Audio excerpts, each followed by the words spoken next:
You have 30 days to vacate the premises or face legal action. The HOA president's voice carried a smug finality, her words hanging in the air as the other board members exchanged satisfied glances. My pulse quickened as I stared at the 5 people who had spent months making our lives hell. They thought we were trapped, just another family forced out for daring to stand up to them. Then the meeting room door swung open. Every head turned. My wife walked in, her navy dress blues immaculate, service medals catching the harsh fluorescent light. Almost. The room fell silent. The president's smirk evaporated, replaced by a flicker of unease. "Sorry I'm late, Jessica," said evenly, her tone calm but carrying the unmistakable authority of someone who commands sailors. "Before we discuss your plan to evict my family while I'm serving this country, I'd like to know exactly which federal laws you intend to break today." The president's face went pale. This wasn't going to go the way they'd imagined before. All this, we were just a regular family chasing the American dream. I'm Mark, an IT specialist. Jessica is a Navy lieutenant. After years of saving, we finally found our dream home, a classic colonial, in a neighborhood with great schools for our 2 kids. The HOA seemed harmless during our tours, just standard rules to keep the community neat. The realtor assured us the monthly fee covered landscaping and the community pool. We signed without hesitation and moved in while Jessica was on shore duty. For months, life was perfect. We repainted the house with approved colors, swapped the mailbox for one on their list, even joined the neighborhood watch. We followed every guideline. But that changed when Jessica received orders for a 6-month deployment, 2 weeks after she shipped out. I found a notice taped to our front door. Our grass was half an inch too tall. I mowed immediately, but the next day brought another violation. Trash bins, left out for hours too long. Soon, it was a constant stream of petty accusations. The kids' basketball hoop, once approved, was suddenly deemed non-compliant. The American flag on our porch was improperly displayed. The flowers Jessica had planted were labeled unauthorized vegetation. I tried to reason with them, explaining I was single-parenting while my wife was deployed. Karen, the HOA president, with her permanent scowl and helmet-like blonde hair, only offered a cold smile. Rules are rules. We don't make exceptions. It didn't sound like in movies. It didn't echo. It cracked. Sharp. Final, Claire's body jolted once before her knees buckled. The sound of her hitting the wooden floor was worse than the gunshot. Blood spread fast, soaking into the grain. Of the boards we'd sanded together, I hit the ground with her, my knees slamming into the wood, my hands already trying to hold her together to keep her here. "Claire, stay with me. Stay with me." Her lips moved. No sound. Just a breath, barely there, and the faintest ghost of a smile before the light left her eyes. Marjorie's heels tapped once. Twice, then her voice smooth, detached, like we were just items on her checklist. "Secure the property. Remove him." Looked up, my hands soaked in the red warmth leaving Claire's body. My own chest hollow, something inside me tore apart, and in that same instant something new and darker took root. Not grief. Not fear revenge. 3 months earlier. The farmhouse didn't smell like death then. It smelled like beginnings. Fresh paint and sawdust clung to the walls.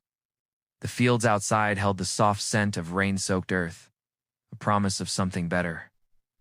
Claire stood barefoot on the porch, the morning light turning her hair to gold.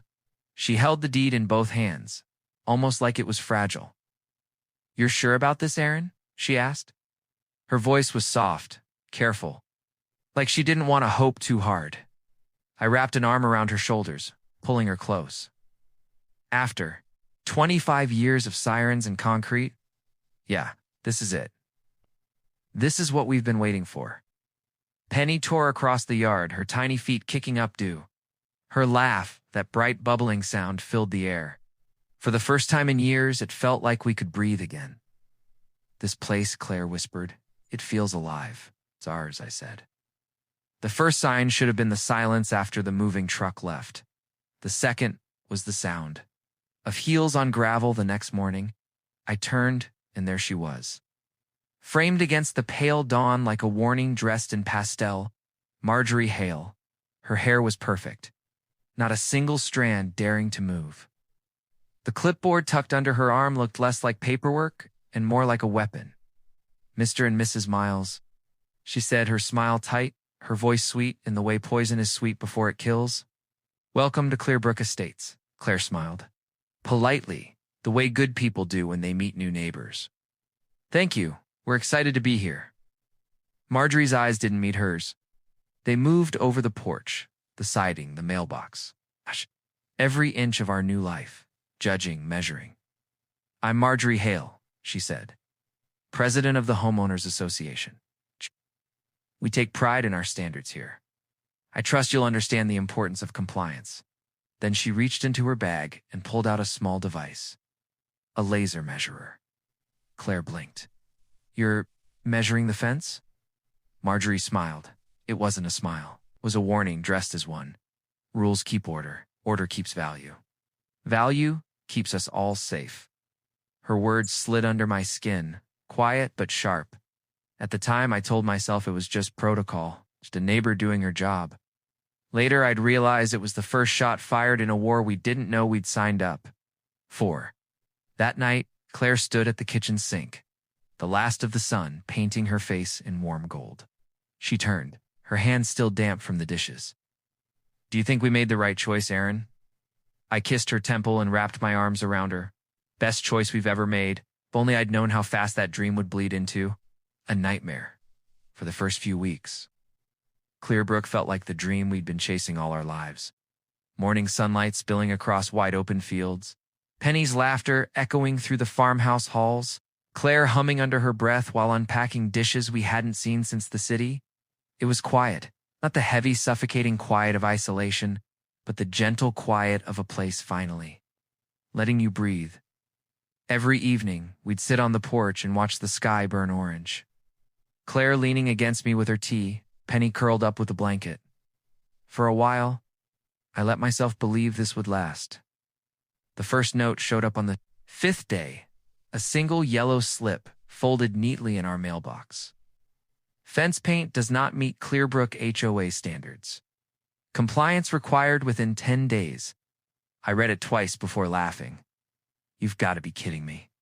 Claire took it from my hand, squinting at the neat, sharp handwriting. It's a fence. Any ways can you paint a fence? Apparently, not this one, I muttered, crumpling the slip and tossing it on the counter. We shrugged it off. Quirk. A harmless first brush with small-town rules. The second notice arrived 3 days later. This one wasn't folded. It was taped to the barn door. Unauthorized structure on property. HOA review pending. Claire stared at it, her lips pressing into a thin line. The barn's been here for 50 years. Guess it didn't get their permission slip signed? I said, trying to keep it light. Claire didn't laugh this time. That evening, we sat in the kitchen long after Penny went to bed.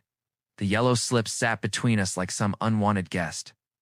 Claire sipped her tea, her voice low. She's testing us. I didn't ask who she was. We both knew.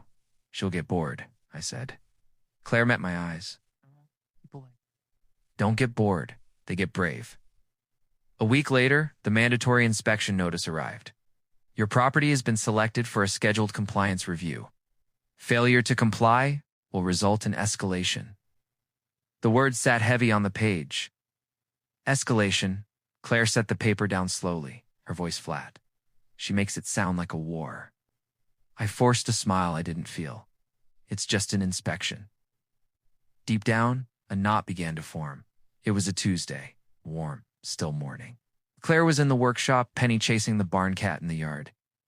I was stacking feed orders when the sound of engines crawled up the gravel drive. Not one, not two. 6 black SUVs, windows tinted so dark they swallowed the sun. Claire stepped out of the workshop just as the first door opened. Men in matching navy jackets stepped out, boots crunching against the gravel. Badges flashed, shiny, too shiny. One of them spoke, his voice clipped. Are you Erin Miles? I wiped my hands on my jeans, forcing my voice steady. What is this? Community Enforcement Division, he said, like it was supposed to mean something. Your property is under investigation for multiple violations and unauthorized activity. Claire came to stand beside me, her towel still in her hands. This is our home. What unauthorized activity? He didn't answer. His eyes flicked. To the workshop, then to the barn, and then she stepped out. Marjorie. Perfect hair. Perfect posture. That same golden clipboard tucked under her arm like it contained the secrets of the universe. Don't make this harder than it needs to be, she said softly. Claire's voice sharpened. You can't just storm into someone's home without a warrant, Marjorie smiled. It wasn't kind. It wasn't meant to be. You don't need one. The man's hand brushed the holster at his hip. Claire stepped forward, chin high. Gear. Not stepping 1 foot in this house. Marjorie's voice didn't rise. It didn't need to. Shoot her. The words hung in the air like poison gas. Shoot her. For a moment, even the wind outside seemed to die. Claire didn't move. Our eyes locked on mine, calm in a way that terrified me. The man holding the gun hesitated, his jaw tightened. His finger twitched against the trigger guard. Marjorie's voice sliced through the silence. Do it now. I stepped forward instinctively. You fire that gun, and Yule Claire's hand brushed mine, soft and fleeting. A single squeeze, a goodbye without words. The sound that followed was the end of everything. The gunshot cracked the morning open. Birds scattered from the trees. Penny's laughter from the yard turned into a scream I'll never forget. Claire's body jerked once. Before her knees buckled, the towel slipped from her fingers, fluttering to the ground like it was mocking gravity. I caught her before she hit the floor, my knees slamming into the wood. Claire, stay with me. Please, stay with me. Moved. I bent close enough to hear a whisper that barely carried. Aaron. And then, nothing. The warmth left her body in seconds. The world blurred. Marjorie's heels clicked against the wood. Her voice was calm, detached. Secure the property. Remove him. 2 of the men stepped forward. Hands grabbed my shoulders. I didn't fight. Couldn't. I was holding my whole life in my arms as it bled onto the floor. The service was small, not because she deserved small, but because half the town was too afraid to come. Penny sat beside me, her small hand gripping mine so tightly it hurt. Every word from the pastor blurred together. Every flower felt like a wait. Instead of a tribute, neighbors whispered behind their hands. HOA business, compliance action. Such a shame. Shame. That's what they called it when a woman was shot in her own home for protecting it. When it was over, I stood alone by the grave long after everyone left. The dirt smelled of rain and endings. I touched the wooden marker with her name carved into it and whispered, "They think this is the end. They have no idea what they've started." Grief hollowed me out in the days that followed. But in that hollow, something else started growing. Not forgiveness. A plan. I tore through everything Marjorie's fake enforcers left behind. Papers. Files. Patterns in the chaos. Every violation followed the same thread. Properties sitting on prime land. Land the HOA wanted. Claire's blood was spilled for a number on a map. One night, sitting at the kitchen table surrounded by papers, I found it. A map with red lines, parcels circled like prey. Right in the center, our farmhouse, and in the margin, a note in ink. MH secure priority. Lots of sap. H. Marjorie Hale. I stared at it until the paper blurred. This wasn't about rules. This was a land grab, and they had just given me the only thing. I needed a reason to burn it all down. The farmhouse was too quiet after the funeral. Not peaceful quiet. Hollow quiet. Claire's favorite mug sat untouched on the windowsill, her boots by the door. The scent of her lavender soap still clinging to the bathroom like she might walk back in at any second. I sat at the kitchen table night after night, surrounded by yellow slips and violation notices like they were crime scene photos. Grief doesn't come like a storm. It comes like a slow leak. Drop by drop, until you're drowning without realizing. But somewhere between the tears and the silence, something changed. Grief started to harden. It became fuel. I went back to the workshop first. The bloodstain was gone, scrubbed away by someone. Who thought erasing the evidence would erase the crime? But they didn't know me. I'd carve her name into every wall if I had to. I started digging. County records, property deeds, old permits. Every line of red tape the HOA thought would keep people blind. The pattern was there, clear as day once you knew what to look for.